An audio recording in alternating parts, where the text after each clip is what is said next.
7800s everywhere. What do you want? I want Atari. I do. What do you want? I want Atari. Ow! You want Atari 7800. Ow! Atari's the name of the game, dudes. Check it out at these rad stores. There seems to be a lot of half-truths and misconceptions about the Atari 7800 Pro system. But this isn't the fault of gamers, or the general public. The 7800 came out at a bad time. GCC finished the work on the console, right as the company was being sold to the Tremels. This led to the system sitting dormant for 2 years until it finally reached the market. Because of this, the system seemed outdated, even upon its initial release. But today we're going to clear up some of this stuff with Atari 7800 facts. These facts will cover the strengths and weaknesses of the console and clear up some misconceptions. But I don't plan on getting into the weeds in this episode.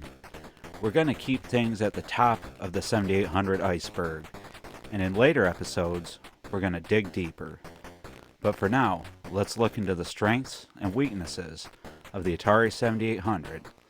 These are 5 7800 facts. What do you want? 7800s everywhere. What do you want? I want Atari. I do. What do you want? Fact number 1. The Atari 7800 was the first console to be backwards compatible without the use of an additional module that the consumer would have to buy. The Atari 7800 was backwards compatible with most of the 2600 titles right out of the box. It has all the components required to play 2600 games.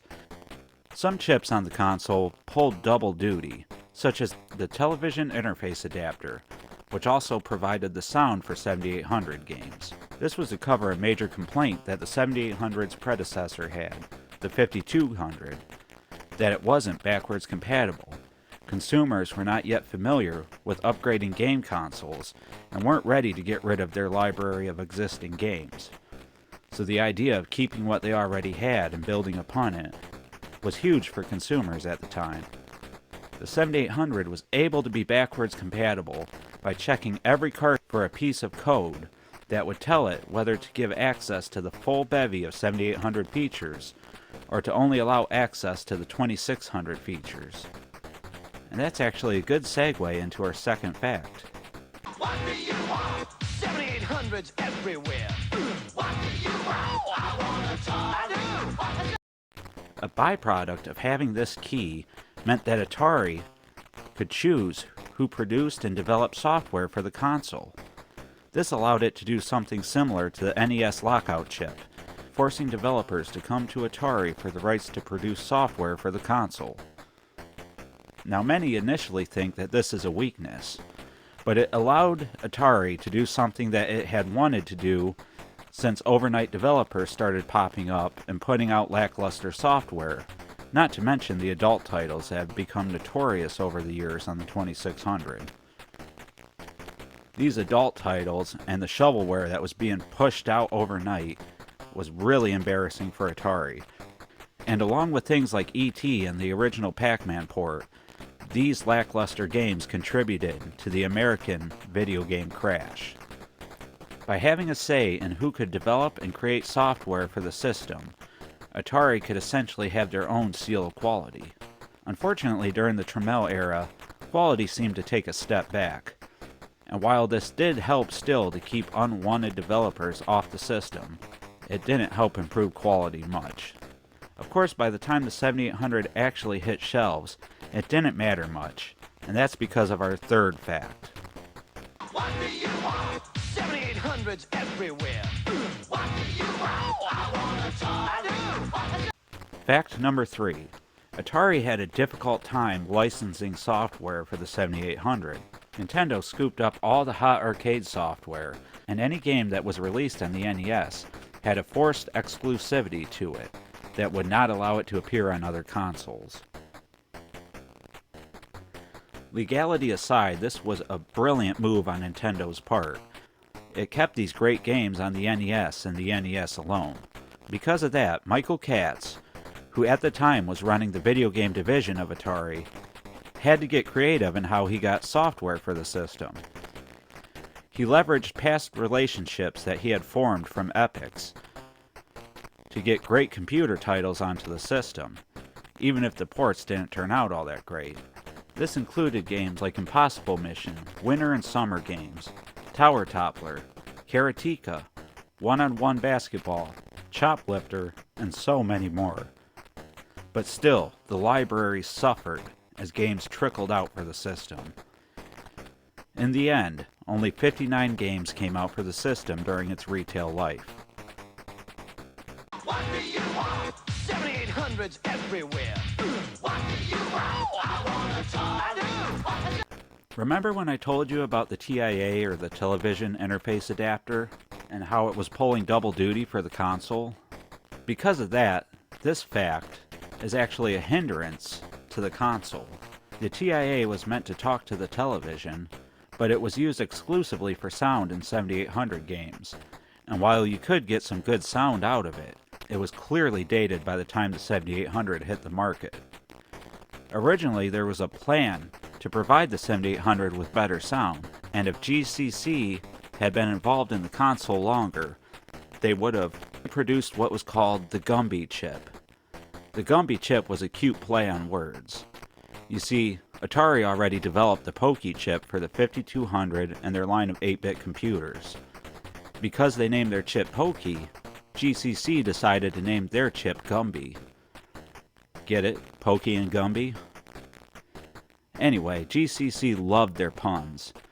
The TIA chip, or the TIA, influenced the name of the Maria chip, because GCC planned on creating a combo chip that would include both the TIA and the Maria, or the Tia Maria, the name of a popular liqueur. Unfortunately, this combo chip never came out, but the name stuck. Anyway, back to the sound. After it was decided that the TIA would provide sound for the 7800, they decided to create a mini chip that would go directly onto cartridges and provide enhanced sound to all the games.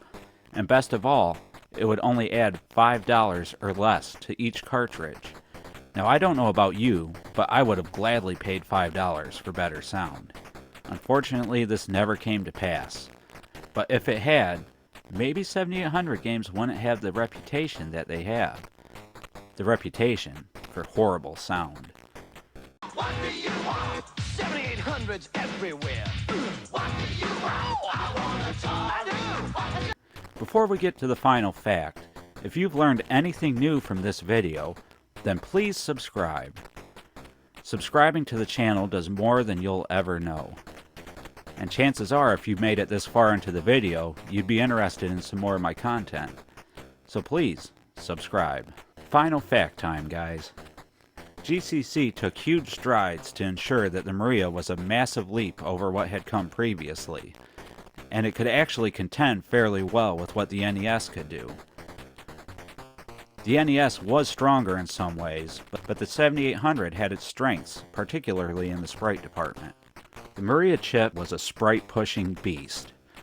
The thing could push tons of sprites on the screen, and best of all, the system had little to no flicker that the NES was well known for. Flicker is where pieces of the screen, or parts of player and enemy sprites, disappear, in order to keep the picture flowing at a smooth rate. Again, this is because the 7800 could push sprites like nobody's business. But, despite all it could do, during the Tramiel era, little was done to take advantage of the 7800's capabilities, as quality wasn't a big concern to the Tramiels, or the Atari company that they ran. This led to many NES and Sega Master System games looking much more advanced than the stuff the 7800 had to offer. And in some ways, they were more advanced. But I think you'll find the 7800 is more capable than you first thought. For proof, just take a look at these homebrew games that are being done today. They have beautiful visuals that are more on par with what you would expect from this generation of consoles. And with that being said, even when being pushed by today's games and homebrews, there is still little to no flicker on the screen.